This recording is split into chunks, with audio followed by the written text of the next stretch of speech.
the next step in ground and on Terra, right? And so there'll be another next. And if that step took you off course, guess what you'll do? You'll realize it further down the road. You would have learned from that lesson, and you'll get right back on course. And that's a beautiful thing. And that detour is probably necessary in some way for you to pick up some other skills that you're going to need when you get further along the path. And or not, meet someone that... Yeah, and not maybe necessary. Absolutely was. Yeah. Absolutely was. Hey, should we bring in our... We should, Yeah, we are really excited about our guest. He is a John Maxwell team member, and this is Patrick Chery. He's a John Maxwell team member, and I had an opportunity to meet him, and I just love Patrick. Come on in, Patrick. I just love Patrick. I've had an opportunity, as you have through our mentorship program, to work with him, and he emailed me the other day and shared with me a post he had put on LinkedIn that had gotten a lot of traction, and he sent it to me kind of right after Stella had passed away, and so it was this idea of kind of legacy, and he shared that with me, and so I said, you know what, this is great. Why don't you jump onto the show? So, Patrick. Yes, sir. Welcome, my friend.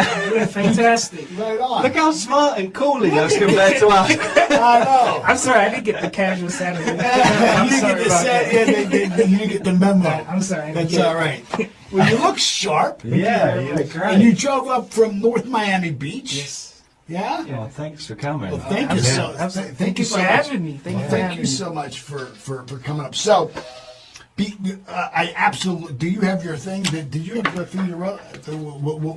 It's on the phone. Good. We'll have you read that in a minute. But let's introduce. First off, you're originally from Haiti. Yes. So, from Haiti. Ça passe? Namboulé. All right. All right. There you go. See that? For our Haitian audience. And so, when did you come to the U.S.? When did your family come? So my dad first moved in 1985, and then my brothers came December 1995, and then me and my mom and my sister came in June 1996. So, how many are there of kids? 5 of us. 5 kids. Yes. So, if your dad came in '85, then he probably came for what, political reasons or political asylum? Yes. And so that's what brought him to the U.S. Yes. Right on. So then he came here for a decade before. Right. And the And process then- has been trying to get the rest of the family. Get the rest of the come over. family. Yeah. Oh, well done. Yeah. Well done. So what do you do full time, Patrick? What are you doing full time? Full time, I'm a coach, speaker, and trainer Yeah. with the John Maxwell team. So you're speaking on leadership. What kind of do you work with, companies or individuals? What do you do? Both work with companies, individuals. Do a lot of some coaching with individuals. Work with companies. You said before the show, I was talking to Patrick, and I said, whenever you grow, there's always like one kind of gnarly kind of belief that you got to come over, and yours was That I wasn't good enough. you weren't good enough. Right. Where do you think you picked that up? I think probably growing up and especially being bullied in school. So for instance, when I first came, I didn't know any English.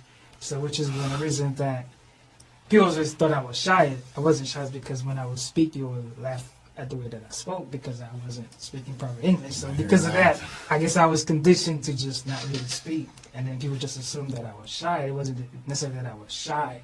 It was that I haven't felt comfortable enough to articulate myself because I figured it was in the back of my mind people will think I'm maybe not smart or laugh at me. How old were you at this point?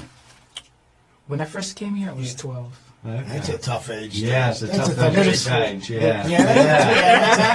That's a tough age to come to a new country and be, or change schools or anything like that. Yeah.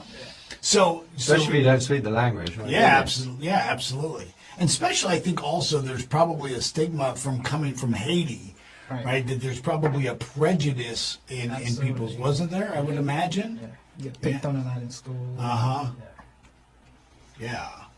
And so So you're not shy. Not necessarily. You're reserved, not shy. Right. Yeah. It's tricky if you can't speak the language, isn't it? I mean, Yeah. Well, So how did this? Okay, so you have this belief that I'm not good enough, and maybe even this kind of projected belief that I'm shy, right? Mm-hmm. And so there's a good point to this. Oh, can you just slide over one? Sure. There we go. There's a good point to this that in parenting, be careful what you speak into your child, because you're speaking life or death into them. So when you say to your child, oh, you're shy, yeah. you're setting that belief, right? You're anchoring that, and so we know that a belief then gets expressed, right? It gets expressed in how we behave, and ultimately creates results. How were you expressing this? I'm not good enough. Like, how would you hold back, or how did it? Definitely, I would hold back whenever there was an opportunity to express myself or present my ideas, or if it's a group project to be the speaker, I would always turn that down. Even oftentimes the teacher would call on me because, so they would see my potential, but Right. I didn't think I had it, so I would always shy away from doing that. Class presentations, or even in church, when oftentimes in Vacation Bible School, I could quickly memorize the scriptures or the passages, whatever it is. So they would, oh, Patrick, what? I would always, I would always turn it down. I would shy away from those opportunities. And now he's a professional speaker. Yeah. It's interesting how we marginal. What was one of yours? What was like when you started to kind of peel back the layers of the onion to kind of get to your personal growth? What was I used to have panic attacks, so Really? very disabling. Yeah. What was Really behind? bad. What was that? Was that just? Social anxiety, or it just Really? came from like nowhere when I was growing up, and I didn't realise what it was. And one day I was sat at home and I had a job in the city, and maybe stress reached a certain level or something, and I just started doing some research on the internet, and everything said, anxiety, panic attacks, and I kind of thinking, oh my goodness, this is me.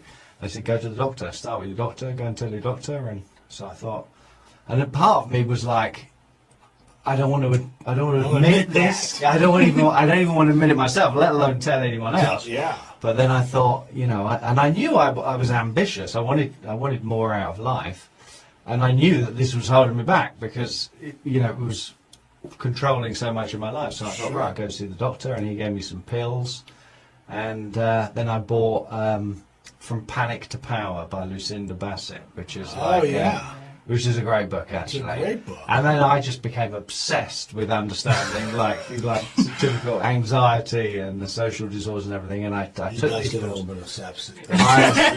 I am terrible.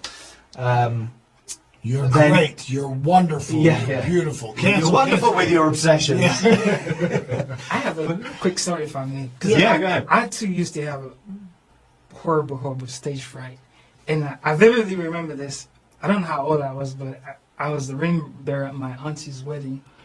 And I was so terrified, I couldn't even make it all the way up to carry the ring.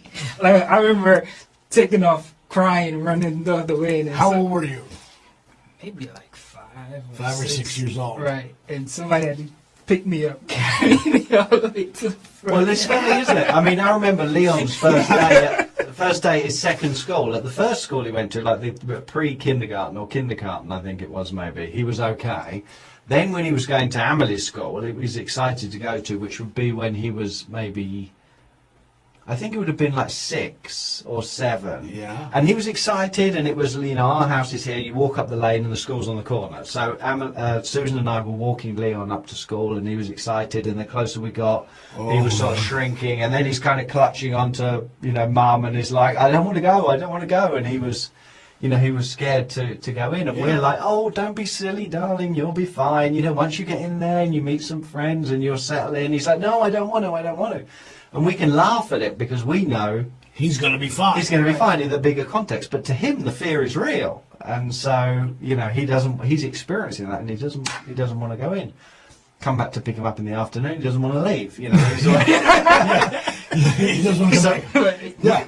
the problems are real to them, but we can see a bigger context, so we can kind of help them and grow. And I think we all need that in life, don't we? We all need people who can see outside of the box we're in and entice us to step out. So how did you break out of from pills to? Well, the funny Just thing about. was, I was also obsessed with exercising at the time, so I went running every day.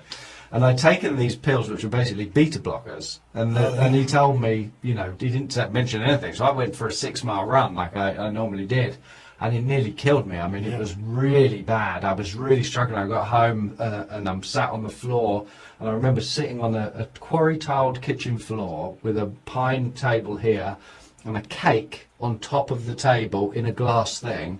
And I was just slumped on the floor, and I was reaching up, getting handfuls of cake. Trying to get some sugar. Yeah. I went back to the doctor and said, these pills are not working, and explained to him. He said, oh, don't take them when you're exercising, whatever you do. You know? And I wanted to exercise, so I just stopped taking them. And There you go. Yeah, and yeah, just kept understanding, really, just kept reading, and then kind of got into speaking and saw speaking as like an antidote, really, to, you know, to that anxiety. Yeah. Did you have any trouble when you started when you came to the John Maxwell team? When did you join the John Maxwell team? August 2015. For somebody who's watching, you have to speak real loud because. Okay, August 2015. So when you started the John Maxwell team, and shouldn't everybody who's join, you should join the John Maxwell Absolutely. team. It's awesome, life changing. It's awesome. It's a great community. Great group of people. Great group of people.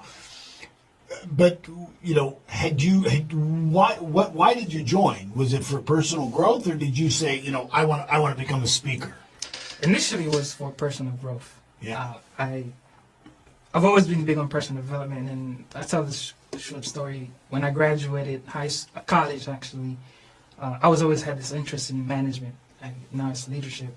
One of my friends told me, "Hey Patrick, you should read this book by this guy called John Maxwell." I had never heard of John Maxwell, so he told me to read the 21 Irrefutable Laws, and that's what kind of got me started on the path with John Maxwell, and also like around 2 years before I joined, that's when my dad passed, and I started doing more reflection, started thinking about, okay, well, how I don't want to live my life, but the things I want to do.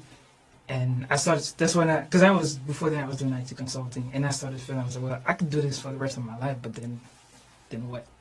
Right. So I felt like there was something bigger in me that needed to be expressed and needed to come out. So, and I really enjoy serving people, and then I started searching, started looking, and I got me a coach. And that also put me to the coaching arena. And I was like, you know what? I need to do more. So when I was looking at my career, where I was, and I went to talk to my manager, and was like, well, the next step for you is leadership. So then I started looking more, and that's when I came across the John Maxwell team. Where is this picture from? The one on the left? Paraguay. Paraguay, Guatemala? Costa Rica, actually. Costa Rica. So you were with us on the transformational leadership. Absolutely. Did you go, where did you go? Just Costa Rica? I went to Costa Rica, and I went to Paraguay the first Did time. you? That was Amazing. fantastic, wasn't it? It's an Yeah. amazing trip, yeah. Absolutely. There's nothing like going into a community and sharing Yeah. like the round table approach with them. Where did you go to school? College? University of Florida. What'd you major in? Decision and Information Sciences. Decision and Information Sciences. Wow. I think the Yeah. common term now is more so data science. Data sciences. But Yeah. And so you teach. I know you teach leadership and communication. You also said that you're teaching emotional intelligence. yes. That's got to Cool. be. And he was telling him. Patrick was telling me before the show that he just got done training a construction company. You think a construction company doing emotional intelligence? That seems like a bit of a mismatch. Right. Yeah. But it was very eye-opening for them to learn how to control themselves and their emotions, and how the way they respond to the situation has nothing to do with the external. It's all based on the internal. So if they can better manage themselves, the emotions, that allow them to manage other people's Yeah. emotions and feelings. So if somebody who's watching the show lives in Miami or Florida and has, a company that maybe they want to grow, and have a trainer, somebody come in and lead training, or maybe they're looking for a personal coach, how do they get a hold of you? What's the best way? Sure. They can connect with me on LinkedIn, or they can email me at Patrick Chery, Chery, at johnmaxwellgroup.com. So it's one Y. All these years you've been kind because I've been spelling it wrong. Is Patrick Chery all one word? Yes. PatrickCherry.com. No, No, at John Patrick Maxwell. Chery at johnmaxwellgroup. .com. At johnmaxwellgroup.com. John Maxwell Group.com. Yeah, I can just tell you, I've had Ronnie and I both have been mentoring Patrick. He's been mentored by John. He's been mentored by our whole faculty. If you're North Miami Beach, so I would imagine people in Fort Lauderdale and Absolutely. Miami all the way through. If you're looking for somebody who can come in and help your team, even if it's just a simple 4 or 5 week mastermind group on communication or something. Or the 15 Invaluable Laws. 15 laws. That is Personal so. growth is at the heart of everything. Is there one of John's books that you like to train people better on, or I like the 15 laws because Yeah. it speaks so much to my journey. 15 Laws of Growth? Absolutely. So will you share what you did? Rarely on LinkedIn. LinkedIn isn't like Facebook, Right. But imagine if you had a post on Facebook that had like 16,500 likes, right? Right. Or 700 comments or something like that. You'd be like, even on Facebook, that'd be big. Sure. But on LinkedIn, Right. it's like huge. Epic. It's epic. and that's what this kind of writing that Patrick got. He put on his LinkedIn page, and that's what he sent it to me after Stella passed away. And I thought this would be great. I'd love to spotlight you on the show and have you read it. So you got to read it nice and loud because Roddy, I think he ran out of cable, so he didn't drop the microphones. They can hear him fine, actually. Okay. Through the miracle of technology. Okay, well, usually people are just saying that they, a little soft. So nice and loud. I changed it. You did? You fixed it? Yeah, did you buy another microphone? No, it's technology. No. Well, I think I have anyway. Was it technology error or was it human error? No, it's an enhancement. It's different. It's a different solution we're using. Different solution. Okay. Somebody could, for your personal growth class. All right. Awesome. Yeah. Let's hear it. All right. A homegoing service is a wonderful opportunity to celebrate the life and the legacy of the deceased. It represents an opportunity to reconnect with family and friends, reflect on past memories and experiences. For me, it is a time of self-reflection and self-evaluation. It is always a stark reminder of the brevity and fragility of life, here today and gone tomorrow. We are only here for a few moments and then we are gone, forever.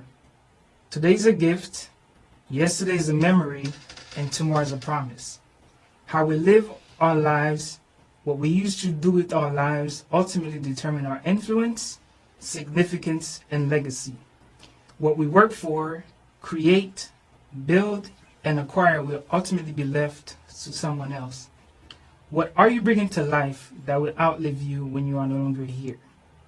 Sitting in the church calls me to pause and reflect on the life that I'm living, leading, and the legacy that I will ultimately leave. We do not have any control on how we arrive here, nor how we depart. However, we do have total control of what we do while we are here, with the gift that we have and the abilities we have been blessed with, and the lives that we touch and connect with. I choose to live a life of significance, to be a servant leader, to serve and add value to others. This is the legacy that I choose to create and leave. I ask you to take some time to ponder, reflect, and perhaps analyze the life you are living and leading, and the lives that you are impacting, and the legacy that you are creating. You can create the legacy you want to leave. You can design how you want to be remembered, and how you can live beyond your time here on earth by how you live and what you do with your life while you are here. Choose a life of significance. Live intentionally. Exhaust all the gifts, abilities, talents you are blessed with. make your grandkids and great grandkids proud of the life you lived and the fact that they are blessed enough to come through your pedigree. How are you living a life of significance, and how are you creating your legacy? That is wonderful. Fantastic. Really good. And then I went ahead and found this quote by Maya Angelou that encapsulates, says, "Your legacy is every life you have ever touched." Oh, that's beautiful. Wow. You know, Roddy and I were just having dinner with Mark and John, and John said, you know, at the end of your life, you don't want people, you know, asking, you know, where's the potato salad? Right, yeah. That's what John said, that the number of people at your funeral were determined by the weather. Yeah. But you know, you can touch people's life. What does it mean, before we go, what does it mean to you to live an empowered life? What does that mean, an empowered life? For me, it's a life of purpose, a life of power, it's just being in control of your life, and also a life of significance, impacting others. And don't leave the creating significance too long, because none of us know how long we've got, do Yeah. we? Right. We should sign the first copy of this book for Patrick. I think we should. Yeah. Thank you. Oh, right on. Yeah. Well, fantastic. And so, again, for those of you over the course of this weekend, when you enroll in the free Science of Getting Rich program, we're going to give you, as soon as we're done recording it, our Money Mastery, Mind Empowerment CD, all about the creation of money and attracting abundance into your life. And, yeah. Incidentally, you can pick these up on Amazon if you want to get ahead. Susan can probably post the link in the comments. I should have got that, shouldn't I? So if you want a hard copy to go through, or we've got a digital copy that you can use when you sign up for the program. But if you want to get this, it's a notebook and the text. You can do that. And let's sign another one to give away. Next person to share the link, Susan will pick someone out. Let's do one more for them. Okay, yeah. Stick your signature on there. We'll post it out to them. Yeah. Congratulations, whoever that was. Patrick, thanks so much for coming on. My pleasure. Thank you for having me. No, you were awesome, and congratulations on your success with the LinkedIn post. That's awesome. Thank you. It's a lovely post, isn't it? Yeah, it really Very, is. really lovely. I mean, you know, when you take the time to write something like that and have 16,500 people take the time to read it and like it, and then I don't know how many comments and shares. I think it's 5,000 Yeah, shares. 5,000. 5,000. Think about that on LinkedIn. That is just amazing. So well done, you. Thank you. And thank you for empowering other people, right? And challenging people to step into their greatness. It's beautiful. Amazing. Fantastic. Absolutely. Thank you. Yeah. That's really what it Thanks is. for coming. Also, Thank you. Great show. Thank you. Hey, Susan, thank you so much. Holly, thank you so much. They've worked through the night practically to get get- the launch of this ready to. Oh. Yeah. So thank you so Thank much. you very much. Yeah. And please join us in the Science of Getting Rich, the free study. I think you're going to love it. You're definitely going to Thank love you. thank you. Great Bob. having you, my Thank friend. you. Well Thank done. you, Ryan. Again, so Yes. it's Patrick Chery at johnmaxwellgroup.com. Certainly, if you are, I mean, Patrick will travel anywhere, but if you are in the Miami Beach, North Miami, South Fort Lauderdale area, if you're looking for a speaker, teacher, trainer, and coach, somebody to come in for an event, somebody to motivate your team, or if you're looking for a personal coach, couldn't recommend a guy with more integrity, more skill set, more passion than Patrick. You're gonna love working with him. Thank you, Paul. He's been a great addition to certainly the John Maxwell team and the Empowerment Mentoring community. Thank you. Thanks for you coming very up. Thank My you. pleasure. Yeah. Yeah. Appreciate it. Thank you all. Thanks, guys. Have a great Take weekend. care. Cheers. See you next Bye-bye. week.